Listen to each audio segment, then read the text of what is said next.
History Beyond Time. April 10, 2016. Dear ones, to best explain, allow us to take a diversion and tell you of Earth's ancient, multi-dimensional history.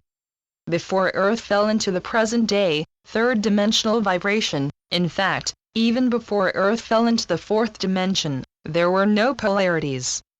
Male and female, proton and electron, receiving and projecting were the same. The polarization of masculine and feminine started with the atom, which is why the first polarized human was named Adam. Long before the fall of Atlantis, when Gaia was still fifth-dimensional, there was a continent, which filled much of your Pacific Ocean, named Lemuria.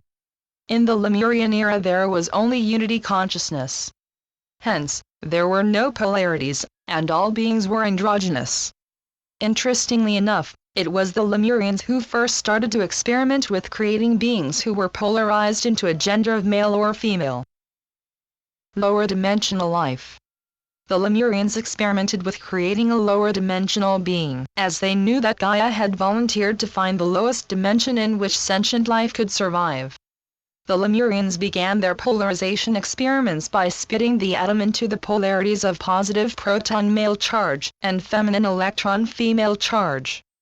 They decided to make their lower dimensional human male, as they thought that the dynamic action of the masculine charge would be vital for a society split off from the oneness of the fifth dimension. For some reason, they did not consider having both male and female beings. Perhaps this was because they were having such trouble finding any being at all that could survive in such a low resonance. The Lemurians, who changed forms as easily as you'd change your clothes, viewed having only one form as a foreign concept. However, their telepathic group mind told them that the destiny of the planet was that the energy was going to drop drastically. They had worked out every possible solution for this impending cataclysm, but it was written in the planetary hologram, and they could not change it. Therefore, they knew that they would have to assist in creating an Earth form that could survive within a low dimension, possibly as low as the third dimension. Eventually, believing that their experiments had failed, they passed their research on to the Atlanteans. They did this largely because the holographic writings said it was the Atlanteans who would be responsible for causing the great catastrophe. Going underground. The Lemurians came to peace with the fact that some of them would go underground until they could adjust their vibration to the resonant frequency at which the planet finally stabilized. This frequency ended up being the third dimension.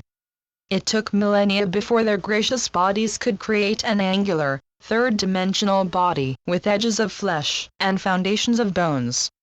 The Lemurian scientists did discover, though, that bones could hold their history, as bones seem to be more durable than any other third-dimensional biological form.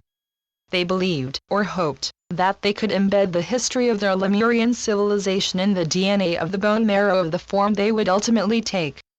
In that manner, their history would endure in the buried bones long past the limited lifespan of a lower dimensional being. The Lemurians found that they could actually hide this information in the 97% of DNA that Western scientists have labeled as junk. This junk DNA works on the same tenet as language. Therefore, it was excellent for information storage. The Lemurians knew that no one would think to even look in the buried bones of their ancestors until the civilization had become quite advanced. They hoped that that civilization would be advanced enough to use the great Lemurian secrets only for creation and not destruction. However, if their secrets were to be stored in bones, some of them would have to hold physical forms until the next entrance of higher light. When that wave of higher light coerced Gaia into a higher frequency, the Lemurians would return to their multidimensional self and their oversoul to share all their wonderful adventures. Some Lemurians volunteered to oversee Earth and guide those who could raise their consciousness enough to communicate with them. These Lemurians who offered to stay with Gaia as her planetary frequency fell, would keep the resonance an octave or two higher than that of the polarized humans. This resonance ended up being the middle and upper fourth dimension. A third group of Lemurians would go deep into the caves and caverns of Earth to slowly lower their vibration to match Gaia's. These are the Lemurians who would eventually take on a third-dimensional form. Only the most evolved Lemurians were chosen for this task, as the seers knew that the challenges of falling into the dark polarity would be immense. Polarization of humanity. When, indeed, the vibratory rate of the planet dropped into the lower fourth, and finally into the third dimension, the polarization of the beings, later known as humanity, was complete. The Atlanteans had, indeed, been very instrumental in creating the experience of polarized individuality. They experimented with many lower vibrational beings by creating a combination of spirit/androgynous human and animal that had been polarized into a gender. In the end, it was the selfishness and cruelty of these experiments that proved to actually lower their vibration. In the oneness of the upper fourth and fifth dimension, everyone shares feelings, thoughts, and experiences with everyone else. Because of this, no one would harm another or they would harm themselves as well. However, certain Atlantean scientists discovered a form of dark magic that allowed them to shield themselves from the pain of others. They did this by finding ways to temporarily extinguish their light by turning off their Atma, the threefold flame of life in their heart. This was dangerous, indeed, for their soul could leave their body while their Atma was turned off. Nonetheless, if they turned it on again in time, they could return their soul to their body. Unfortunately, they didn't learn until much later that their vibration became lower and lower each time they performed this magic. Finally, their soul left their body, as the vibration was too low, and they became soulless earth vessels. Without their souls integrated into their bodies, they could do anything to anyone without feeling the other person's pain. This is how cruelty began. When they ended up at a vibration within the 3D resonance, they found that they had different bodies. Some of them had a male polarized body with a more projective aggressive intellectual essence, while others had a female polarized form with a more receptive creative emotional essence. A polarized planet. When the entire planet became third-dimensional, everyone who chose to stay with Gaia through her experiment had a third-dimensional form. Also, everyone had a form that was either male or female. Unfortunately, those who had arrived in the 3D first, which were those who had practiced the dark magic and learned about cruelty, has been there much longer and knew the rules of survival in 3D reality. Hence, the Dark Ones became the leaders. With these ruthless Dark Ones in power, there was such cruelty and pain that the human species was in danger of extinction. There were priests and priestesses from Atlantis who had decided to live in the third dimension, but they kept to themselves and cared little about the common people. Therefore, a call went out into the higher dimensions to find light beings who would be willing to take form with the common people to balance the darkness. Fortunately, many light beings answered the call. Unfortunately, many of them became lost to the darkness. However, a few of them were strong enough to stay in their light. Hence, the polarization between light and dark began. This polarity expanded as the light beings did good things and the dark beings did bad things. The light beings could only survive by constantly pulling in power from the higher vibrational light force. This force was later to be known as grace, prana, and/or love. On the other hand, the Dark Ones pulled power from the essence of other 3D humans. The Dark Ones were so extremely merciless that the terrified common people would allow their essence to leave their tormented bodies in the presence of these ruthless leaders. The Dark Ones would then steal that essence for themselves. This experience of being tormented later became known as fear. In this manner, love and fear became polarities. As the planet became more and more polarized, the vibratory rate became lower and lower. The Dark Ones knew that if they could make the planet's vibration low enough, all the light beings would have to leave, or risk falling into the darkness. Therefore, they remained as cruel as they possibly could. They found that they liked to have power over other people, animals, and even over the planet which housed them. Return of the Lemurians.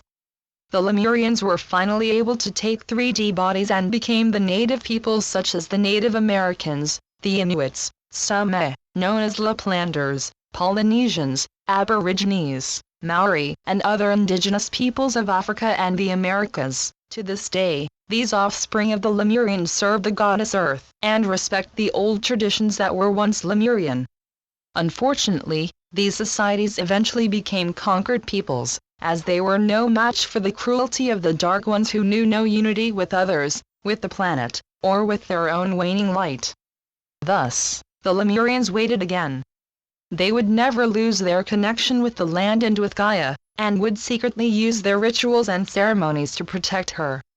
Some Lemurians took forms of water beings, such as the cetaceans.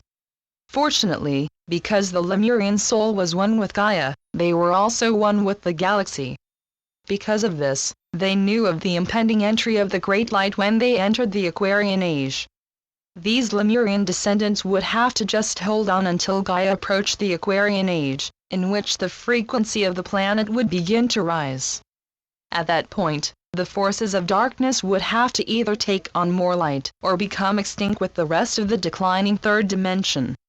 The Lemurians were not intent on punishing anyone, as through their connection with Gaia, they could also connect with all that is.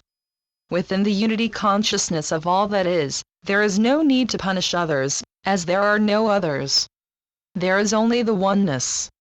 This oneness filled the higher light, and the Lemurians knew it. They also knew that the higher light would gradually depolarize the planet. The spectrum between feminine negative charge and masculine positive charge would then gradually become smaller and smaller until the balance of male and female would take place. At that point, all polarized charge would be taken from Gaia, and hence, from all her inhabitants. Balancing polarities.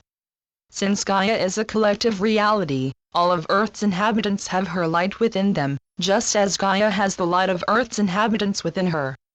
The place in the human body that holds the key to the balancing of the male and female polarities is in the sacred triangle of the brain.